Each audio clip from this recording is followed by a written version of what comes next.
This is the walk-up line this morning as we get started. We're just getting started.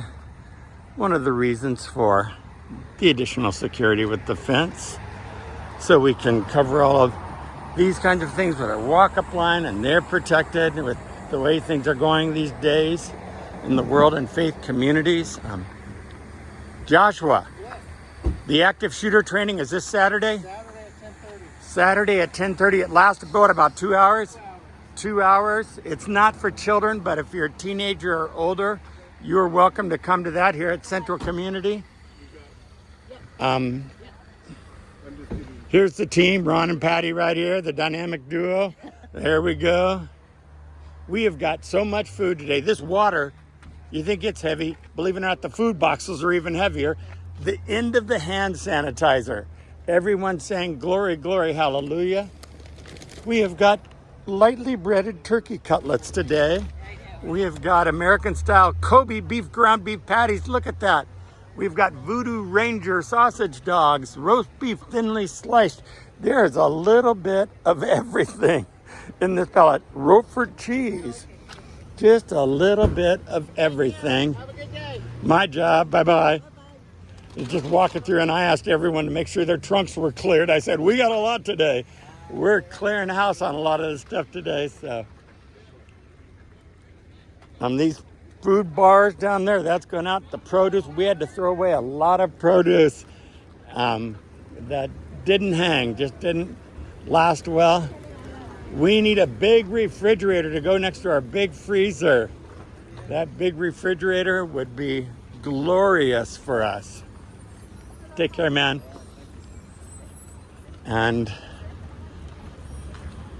so at night we keep our vegetables old school style. Debbie makes fun of me. She says, you know, Eric, they were on a farm in the ground, then in an organic parking lot someplace, parking lot where they sold them in organic farms, and then they come to us, never refrigerated, and you complain about them needing to be refrigerated. But you know what? Somehow, by the time they get to us, if they last one day without refrigeration, it's a problem.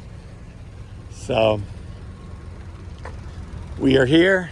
This is the line. I have no idea how far it goes down Phoenix Avenue. I was down here. I'm so glad you're closer today. And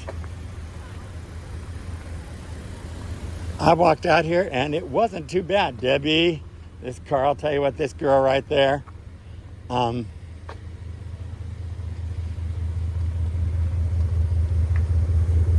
So it's nice to get to know people in the line.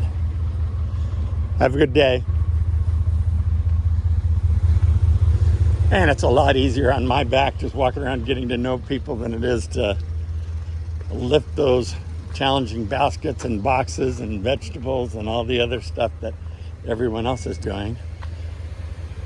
Anytime you would like to come and volunteer, you are welcome.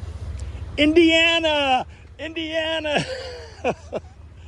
Met a new friend, been coming in line, got to talk to her today. She's from Indiana, north of where I was in graduate school in Indiana and serving in the church, but up near the Michigan border, I think she said.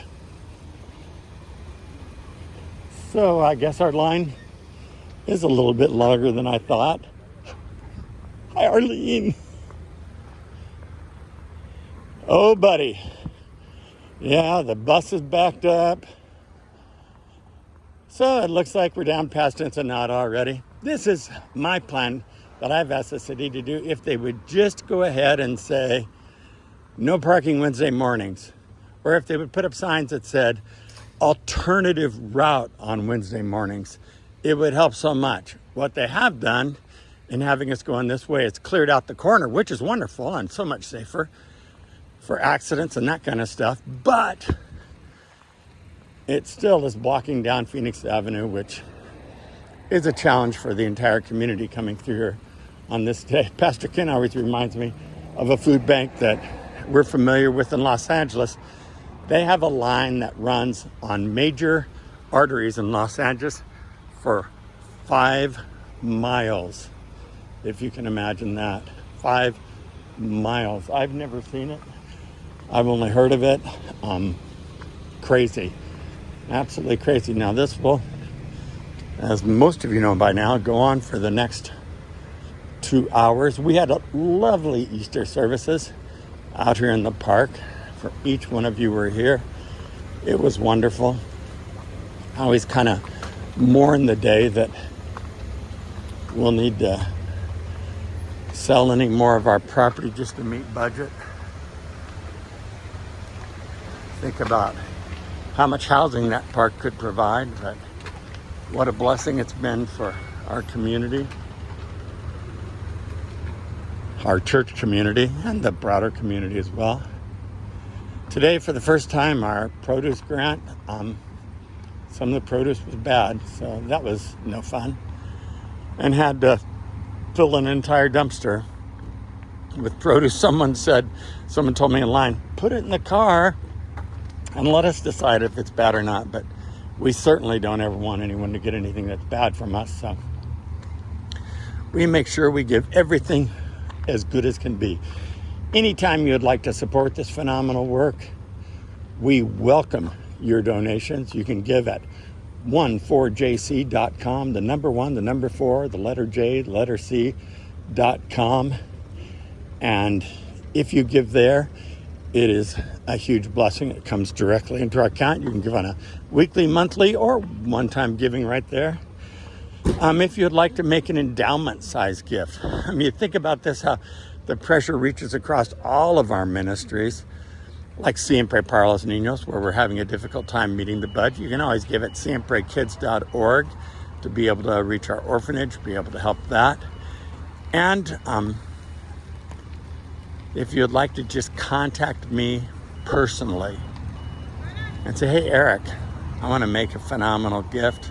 God's blessed me, and I would like to be able to make sure that people are not going hungry and support what you're doing in the broader community. I will guarantee that everybody you see is a volunteer here.